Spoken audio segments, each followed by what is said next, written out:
And a good way to get a guy's hook, or to get your hooks in on the guy, is to get his, like a near wrist ride, or wrist ride in general.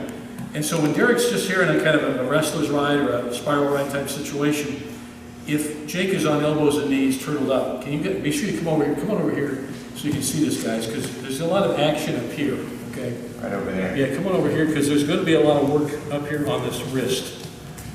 And so what Derek's going to do with his right hand on Jake's right wrist, he's just going to trap the wrist. Now don't grab it with your thumb, because your thumb will get in the way if you do. Meat hook it. Be sure you meat hook it. Don't do this. Meat hook it.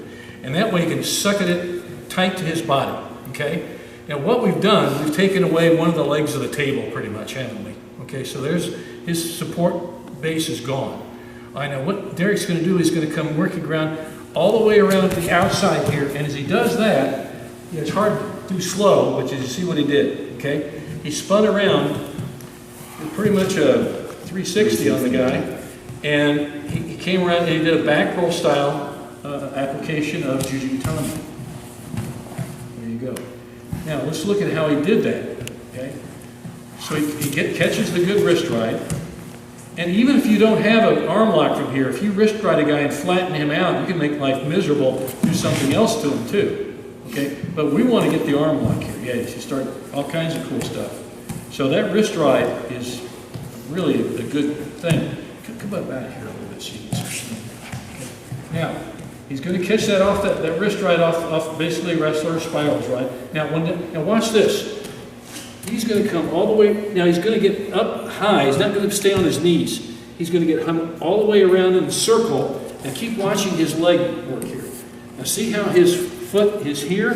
He's trapping with his leg and foot Jake's head, and his back leg, can you, everybody stand up, come over here and see. His back leg is on the knee here. He doesn't need to kick his leg over. He doesn't need to at all. He's basically sitting on Jake's shoulder. All right, can you see that? Now he's just going to roll back, and drag the arm with him, and see how the legs are here? This is how he can finish. He traps him, okay?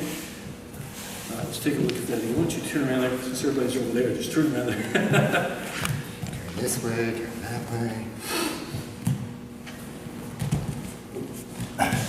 Good, same side. I'll stay with the same side so that you're confused. But just watch this. So he comes around, and watch how he does it. Okay.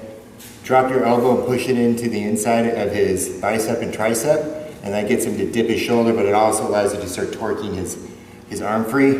Put a hand on his belt or his lower back, and then you pop up and put your weight on his chest so he doesn't start scrambling away. And then you take a step, you can get one foot over. This one locks in place on his head, and then the other one catches right behind where his armpit is. Yeah, he's just sitting on his shoulder and that head there. If you need to, you can post, okay? And really kind of sit on and carry your weight. And that way when I sit back at an angle, my knees pop up. If I sit straight back, I'm gonna have to jam this knee more. If I go back at an angle, it just all flows right into it. Right. Guys, Derek's point made a good point here.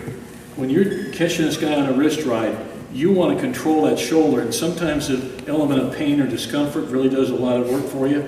The kazushi. All right, so when he does this, when he chaps at it, he drives that elbow down, and that makes Jake's shoulder weaker, okay? And that allows now Derek to round that corner, shave that corner, and he gets to start working, rolling back and catching.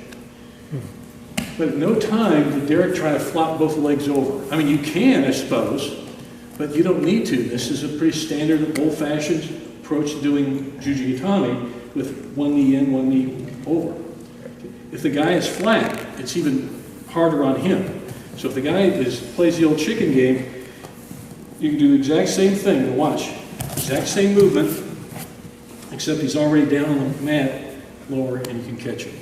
So it's a really good method of catching a guy if he plays the old utsubuze, the flat out, belly down stuff. There you go.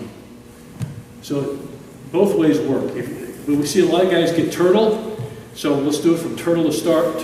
And if you want it, you want to play with the, work with the, when he's flat, do that flat. One more time, flat. It's the same thing, guys. Just catch the near wrist, trap it, meat hook it.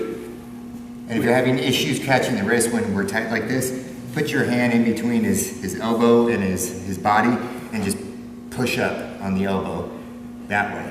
Don't try and dig under because that's why he's trapping that there. It's hard to dig under. Move his elbow, grab it, okay? Now you got it, see that? Okay, now he's just gonna keep working around, and finish right there. If Derek tried to kick his right leg over, that might give Jake a chance to escape. We don't want to do that. We just want to keep him.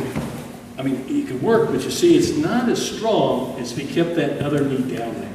It gives him some space because you're doing that kind of around the merry-go-round or helicopter kind of thing where you're jumping around and you're having to, kick over like that. Yeah. And that moment between when your kick over lands and it's up in the air, that's a lot of space for him to get out. Yeah, you want to keep things compact. We say tight, we don't mean tight in a bad way. We mean compact. So one more time when he's flat. He could be the same kneeling, but this flat's even better. But see here, now look at this, how this knee ends up right there. See that? And trap it. So it's a really efficient controlling method. Wrist rides are really important because if you can't get your hooks in, if this guy's real turtle up tight, and Derek cannot get his legs in, but he does have room to get a hook in with his hand. He can get a near wrist or something. Okay, there's a hook. And he can start working the same move here, any type of movement, but you see he's controlled the hands, hooks up here too. Okay? So your hooks are not just your feet and legs, your hooks are also your arms and hands, everything like that. Make sense? Okay, let's try the first way where he's turtled up. You'll see that more often. And if you like that, then we can move on to when they're flat. Okay, let's go.